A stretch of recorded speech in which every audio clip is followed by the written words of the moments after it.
राज्यातील शेतकरी बांधवांसाठी अतिशय मोठी बातमी समोर आली आहे, कारण शेतकरी बांधवांच्या खात्यामध्ये आता नमोचा हप्ता वितरणाला देखील सुरुवात झाली आहे आणि खात्यामध्ये रक्कम सुद्धा वर्ग होत आहे. कारण पीएम किसानचा जो हप्ता होता तो शेतकरी बांधवांच्या खात्यामध्ये पंतप्रधान नरेंद्र मोदी यांनी वाटपाला आधीच सुरुवात केली आहे. याला लागणारी संपूर्ण तरतूद 15 ऑगस्टच्या दिवशी त्यांनी केलेली होती. 15 ऑगस्टला लाल किल्ल्यावरून त्यांनी भाषण केलं, त्यावेळी सांगितलं होतं की नमो शेतकरी बांधवांचा जो हप्ता आहे तो आम्ही वर्ग करण्याची प्रक्रिया सुरू करत आहोत. त्यामुळे शेतकरी बांधवांच्या खात्यामध्ये ही रक्कम पोहोचणार आहे आणि त्याला वाटपाला देखील त्यांनी सुरुवात केली. काही शेतकरी बांधवांच्या खात्यामध्ये पैसे सुद्धा जमा झालेले आहे, परंतु हे जे पैसे असणार ते संपूर्ण देशभरामध्ये वाटप केले जातात. या कारणाने शेतकरी बांधवांच्या खात्यामध्ये हा पैसा मिळायला थोडा उशीर होतो. आपल्या देशामध्ये अनेक राज्य असून राज्यवाईज हे पैसे वाटपाला सुरुवात झालेली आहेत आणि राज्यामध्ये सुद्धा काही जिल्हे असे असतात ज्यांच्यामध्ये निधी पोहोचायला थोडा वेळ लागतो, परंतु डीबीटीच्या क्लिकद्वारे शेतकरी बांधवांच्या खात्यामध्ये हा हप्ता पोहोचलेला आहे. आपल्या राज्याचा नमो शेतकरीचा हप्ता आहे तो एकनाथ शिंदे यांनी सुद्धा जाहीर केला आहे की आम्हाला सुद्धा निधी प्राप्त झाला आहे, आम्ही त्याचं वाटपाला देखील सुरुवात केलेली आहे. कारण पीएम किसानच्या धर्तीवरती त्यांनी नमो शेतकरी योजनेचा जो शुभारंभ आहे तो केलेला होता आणि याच कारणाने शेतकरी बांधवांच्या खात्यामध्ये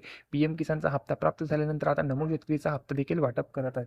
आणि शेतकरी बांधवांची मागणी होती, कारण पीएम किसानचा हप्ता आम्हाला वेळेवर मिळत असतो, परंतु नमो शेतकरीचा हप्ता मिळायला मात्र उशीर होतो. याचे कारण काय? बहुतेक शेतकऱ्यांनी यासाठी आंदोलन केलं होतं की नमो शेतकरीचा हप्ता मला लवकरात लवकर मिळावा. त्या कारणाने आता शेतकरी बांधवांच्या खात्यामध्ये सुद्धा हा हप्ता वितरित होत आहे.